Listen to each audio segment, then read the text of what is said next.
الذي لا إله إلا هو كل شيء هالك إلا وجهه له الحكم وإليه ترجعون كل من عليها فان ويبقى وجه ربك ذو الجلال والإكرام هو الأول والآخر والظاهر والباطن وهو بكل شيء عليم الذي خلق الموت والحياة ليبلوكم أيكم أحسن عملا الذي خلق من الماء بشرا فجعله نسبا وصهرا الذي أخرجكم من بطون أمهاتكم لا تعلمون شيئا الذي أرسل رسلا مبشرين ومنذرين لئلا يكون للناس على الله حجة بعد الرسل وأرسل سيدنا ومولانا وملجانا محمدا صلى الله عليه وآله وسلم رسولا ونبيا إلى الخلق كافة وجعله شاهدا ومبشرا ونذيرا وداعيا إلى الله بإذنه وسراجا منيرا صلى الله على النبي الأمي وعلى آله وأصحابه وأتباعه أجمعين أما بعد فأعوذ بالله من الشيطان الرجيم بسم الله الرحمن الرحيم قل لا أسألكم عليه أجرا إلا المودة في القربى ومن يقترف حسنة نزد له فيها حسنا إن الله غفور شكور وقال عز وجل الذين آمنوا وهاجروا وجاهدوا في سبيل الله بأموالهم وأنفسهم أعظم درجة عند الله وأولئك هم الفائزون صدق الله مولانا العظيم إن الله وملائكته يصلون على النبي يا أيها الذين آمنوا صلوا عليه وسلموا تسليما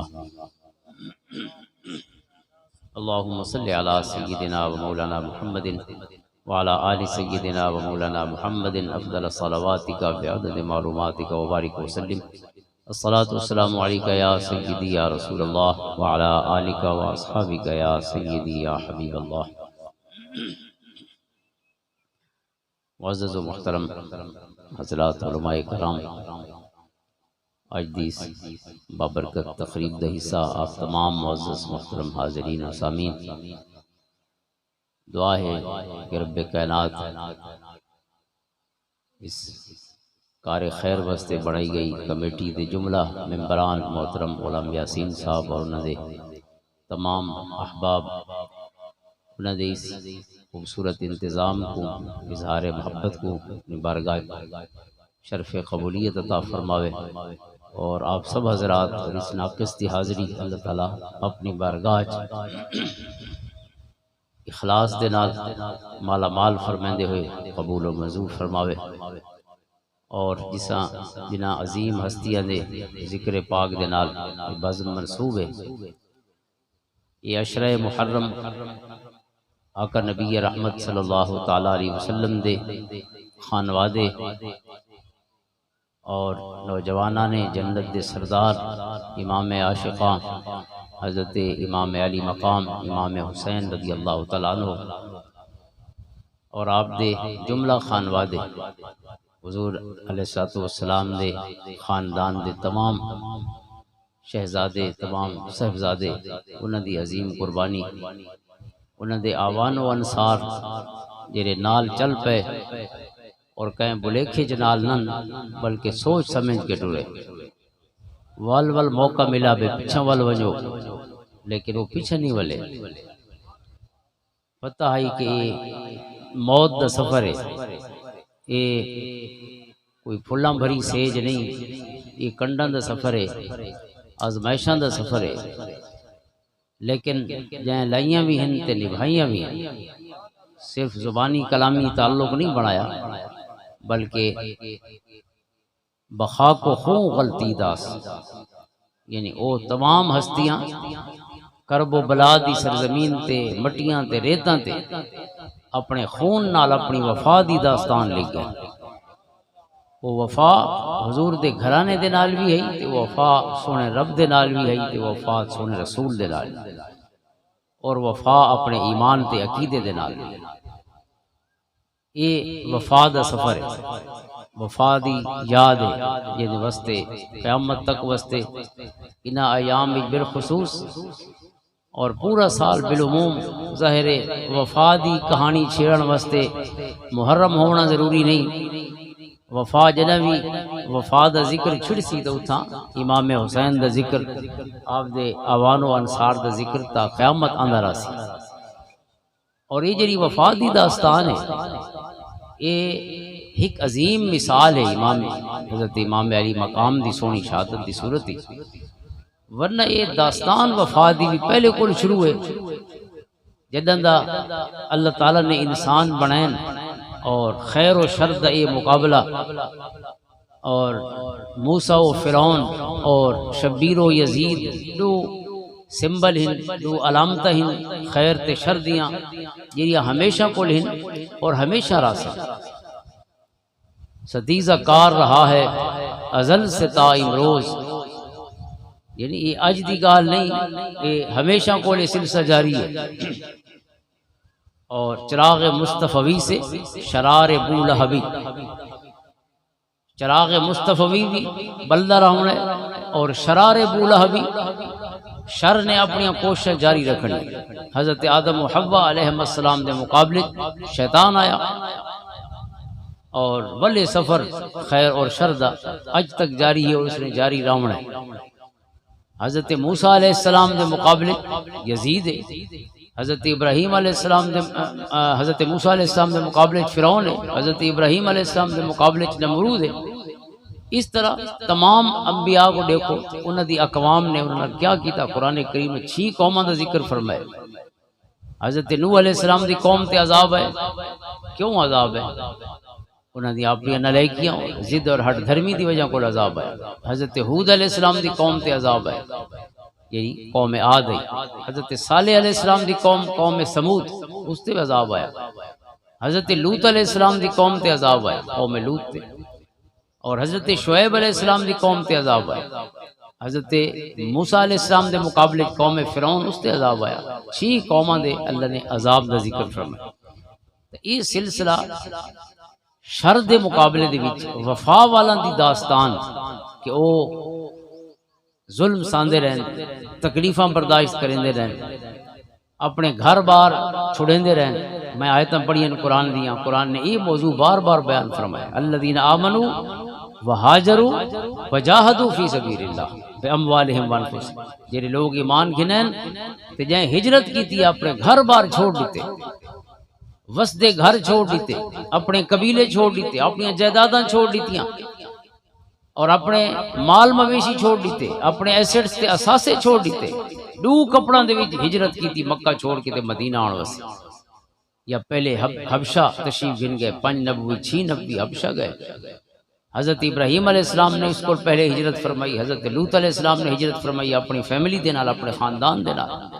گھر بار چھوڑے تو کیوں چھوڑے؟ وجہ صرف اپنے دین دی حفاظت ہے، دین دی بقا ہے، سونے رب دے نال وفا ہے تے اپنے عقیدے دے نال وفا ہے. قرآن نے انہاں دی کامیابی اور انہاں دے فلاح کو اللہ دی بارگاہ سرخروئی کو بیان فرمایا کہ جڑے ایمان گنن اور ہجرت کی تھی وجاہدوا فی سبیل اللہ باموالہم وانفسہم، انہوں نے جہاد کیتا مالاں دے نال بھی تے جاناں دے نال.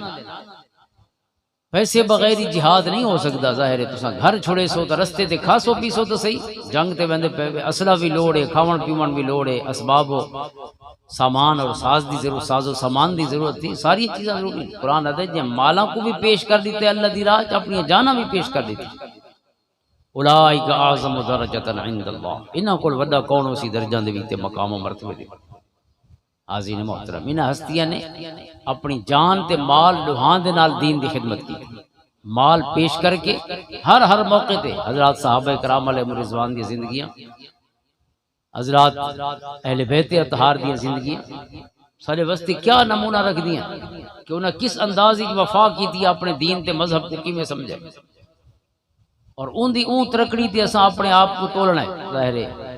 کس سے ہی واسطے ہونے جو عبرت حاصل کرے انسان. لقد کان فی قصصہم عبرۃ لأولی الالباب، اللہ فرمائندے سونے رب نے بھی کس سے بیان کیتے ہیں قرآن کریم. یہ جڑے قوماں دے نام چیسے، نبیاں دے نام چیسے کیا ہے قرآن کس سے؟ اساطیر الاولین، پچھلے لوگاں دیاں کہانیاں.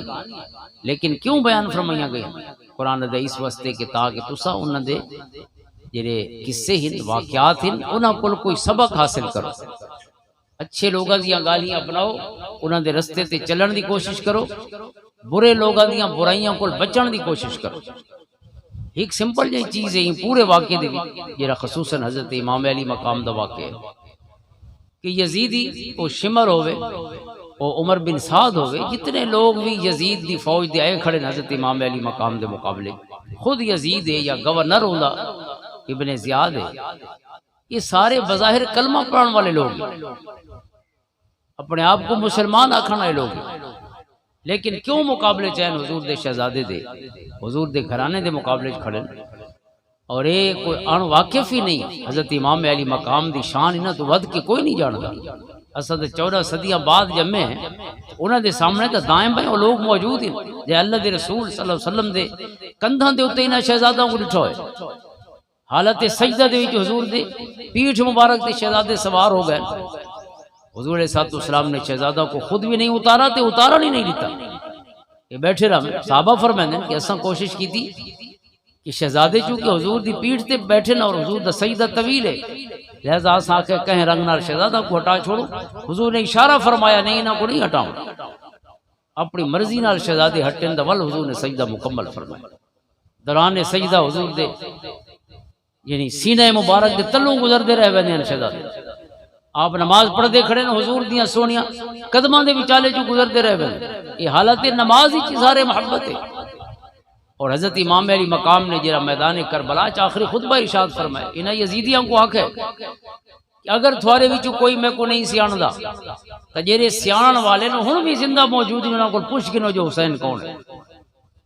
تو سا کلمہ پڑھن والے ہی کلمہ پڑھن والا اگر اپنے نبی دی اولاد کو بھی نہیں جاندا، انہاں نال ہی اظہار محبت و وفا نہیں کر سکدا، تو وہ کیا کلمہ اس نے پڑھا۔ لیکن سارے واسطے سبق ہے کیڑی شے ہے کہ سب کچھ جانن دے باوجود جڑا بندے کو یزیدی بنا لیندی ہے تے امام حسین دے سامنے گنا دی مقابلے واسطے، وہ کیا بنیادی نقطہ ہے؟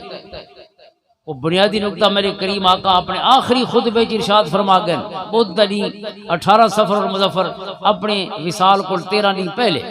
حضور علیہ السلام نے اپنے ممبر تے آخری واری جڑی تشریف فرما رہے ہیں تے حضور دا خطبہ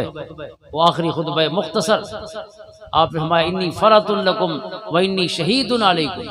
کہ میں تھوڑے کو پہلے ویندا پیاں اور میں تھوڑے تے گواہ ہو سا، و ان موعدکم الحوض، اور میری تھوڑی ہن ملاقات تھیونی حوض کوثر دے اوتے، اور قسم اٹھا کے فرمایا کہ حوض کوثر ہن بھی میری آنکھی دے سامنے، یہ حضور دی سونے علم دا کمال ہے تے حضور دی آنکھی دا کمال ہے کہ مدینہ چ بہ کے صدیاں بعد دا واقعہ بلکہ عالمی گزر ویسی دنیا عالم آخرت دا واقعہ اپنی چشمان مقدس نال مشاہدہ فرمایا اتھاں سا ملنا ہے، تھوڑی ساری ملاقات ہوں گی، اور حضور نے قسم اٹھا کے فرمایا میں کو تھارے کو لئے خطرہ نہیں، بخاری مسلم وہاں حدیث موجود ہے، حضرت عقبہ بن عامر رضی اللہ عنہ حدیث دے راوی فرمایا میں کو تھارے کو لئے خطرہ نہیں ان تشرکو بعدی، کہ میرے بعد تو سا مشرک تھی ویسے، کیونکہ میں توحید دا سبق ہی میں نہیں پڑھایا جو دنیا کو بھول وے، سینے تے